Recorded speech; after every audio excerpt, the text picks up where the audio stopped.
The spinach ones I made square. The sausage ones, they were circled, and I just folded them over. This here way you knew which one was which. What am I looking for here? Actually, I just have to strip this wire down, and then we can put this over on the bench for now, and then I can finish working on the motor. I just want to get this out of the way.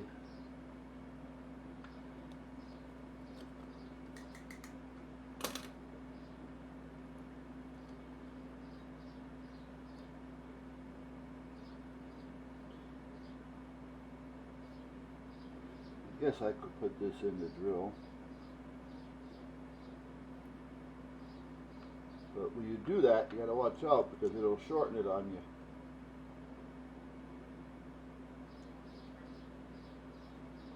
Okay, this is done enough where I can leave it alone. When this is all done, it'll slide into here. So let's take this and put it over here for now.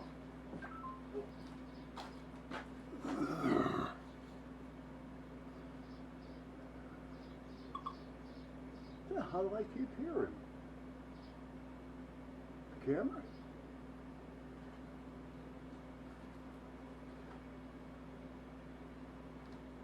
I have no idea.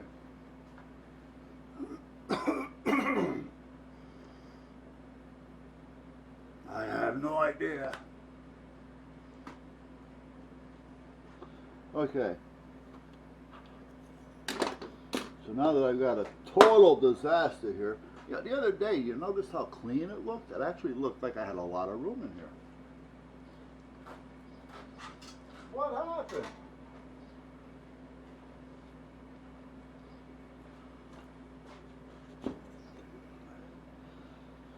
Okay.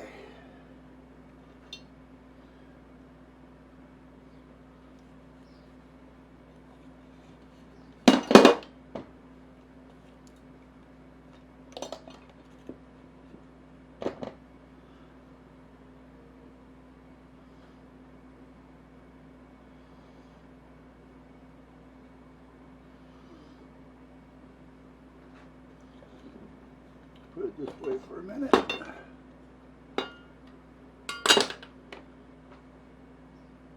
Oh, here it is.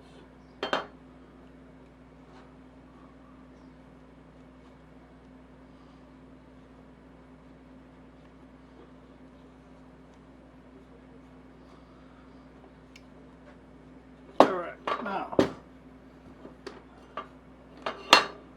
I have two wires here, and I'm not sure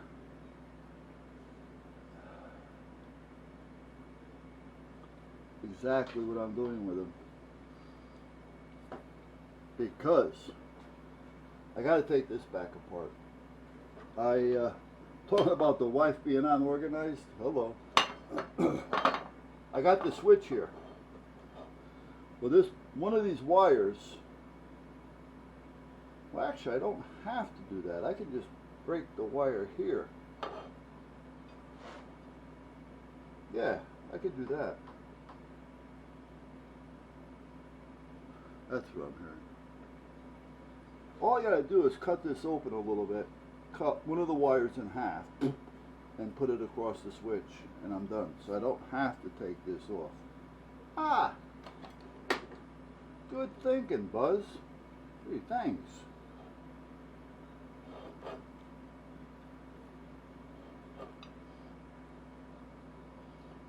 Just want to make sure I give myself enough and I don't cut through the wires while I'm doing this.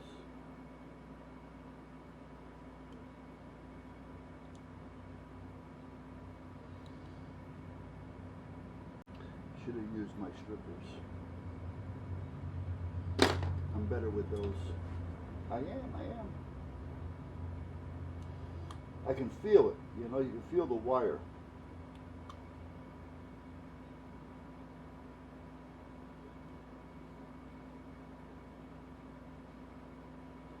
You can feel you're going through it, which is a little tough when you got a sharp blade, because you can go through it without even realizing that you went through it.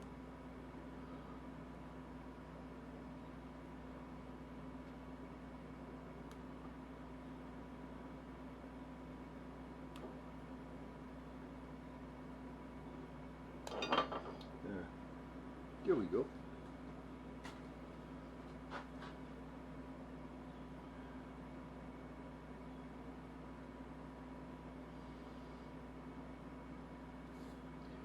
Now,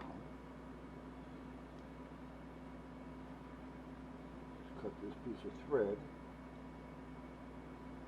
Oh, do I really need to do that? No, you don't need that. There's a tensioning grabber. Okay. Excuse me. I'm looking for the strippers that are underneath the brag.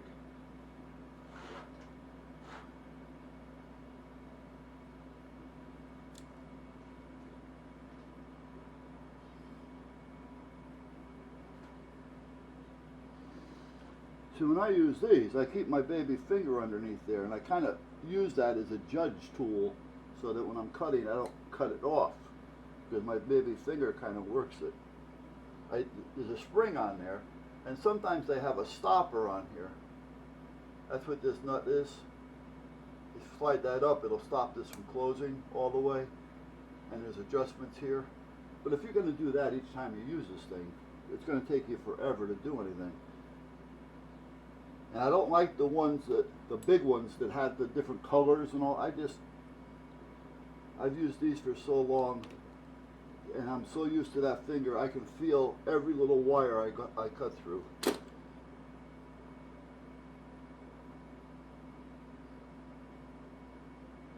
Well, not every little wire, but every little casing around the wire. And sometimes you can feel when you go through a wire.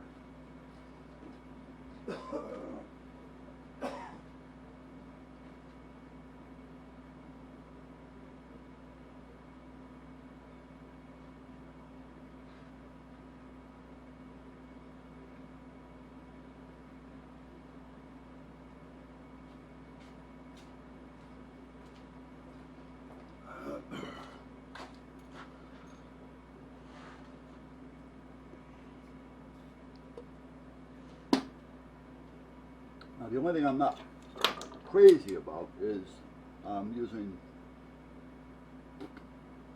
push-ons and not screw-on. However, I can take care of that with a little liquid tape. That'll help hold it on, plus help insulate it.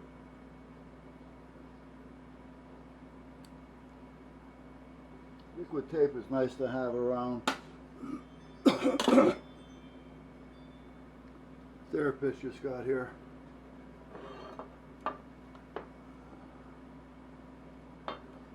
And this plugs onto here. Yep. As soon as I push the plug out, I forgot. I gotta put the on that. The end.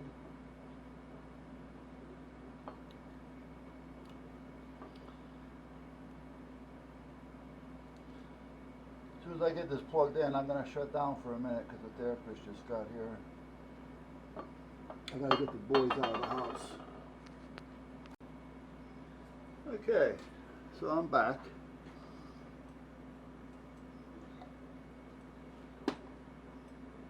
One of the guys that, well, the therapist today was one of the guys from Company 2, which is right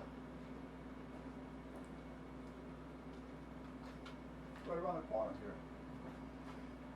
That reminds me, I gotta make a call. Hold on.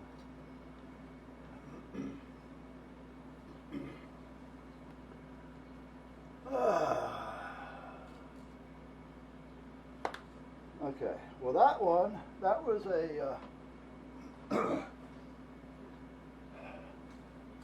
don't even know if I'm recording or not. If I am, I'll tell you what I was talking about. Okay, it's recording. 2 days ago, I got a phone call from New York.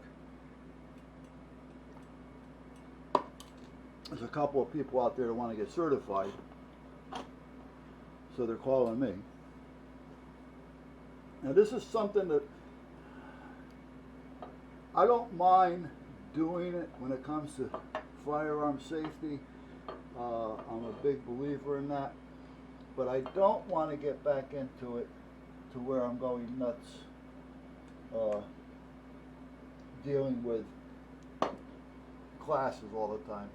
I'm done with that, and I don't want to get involved with a lot of out-of-state stuff anymore, because sometimes that can get difficult. So anyway, I told New York that he's not going to get a New York City permit.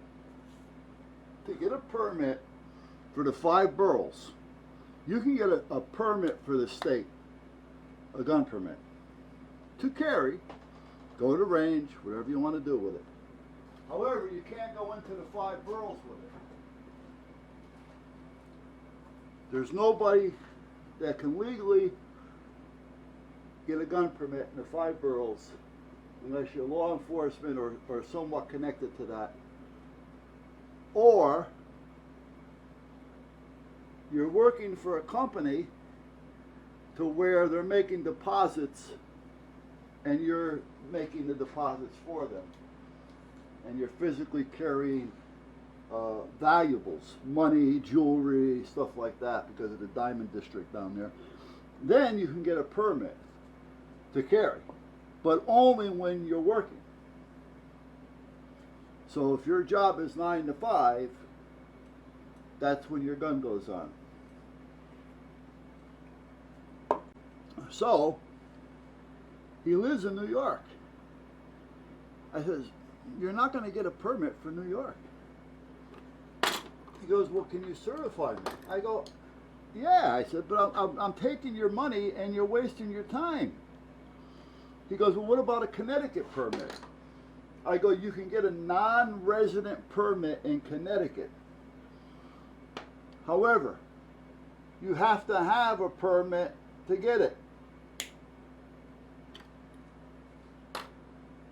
So, without having a state permit, you can't get a non-resident permit here. I says, call up the Department of Public Safety, let them explain it to you, just in case something has changed, which I doubt that it has. And then if you think you need, call me up and you can take a train in.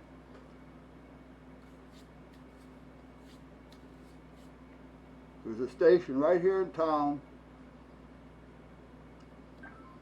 less than 10 minutes away from the club.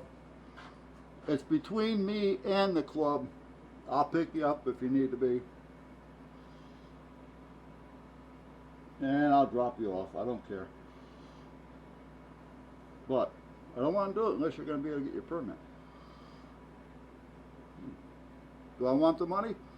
Everybody likes money. I don't want to take it to the bank for no reason. So that's him. Now, yeah, that'll work. This guy is a member of the club, and he knows the president, and he talked to the president of the club and wanted to know who he would recommend to do a class, a private class, for a friend of his in Rhode Island.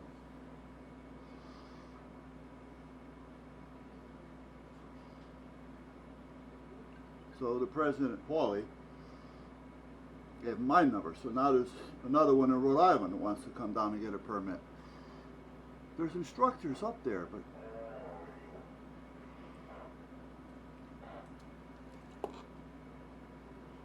What are you gonna do? I mean, I don't mind if she wants to come down.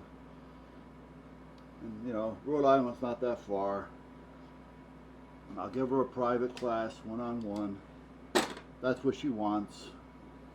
See, a lot of instructors won't do that. And if they do, they want an arm and a leg.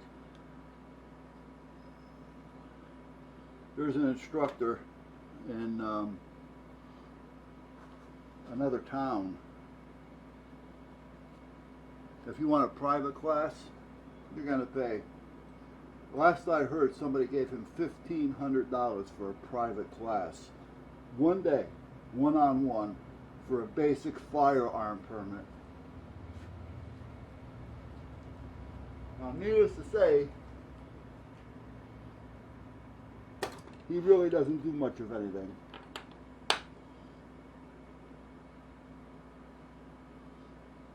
If it wasn't for his wife working,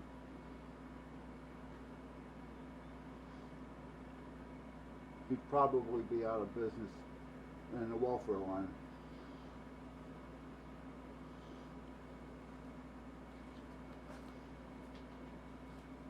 Now there's another guy I know up, I think he's in Shelton, I'm not positive. You think I should know. Nice guy. A little, you know, but not bad. A little pricey, but he's a good guy. I've known him for a long time. We work together.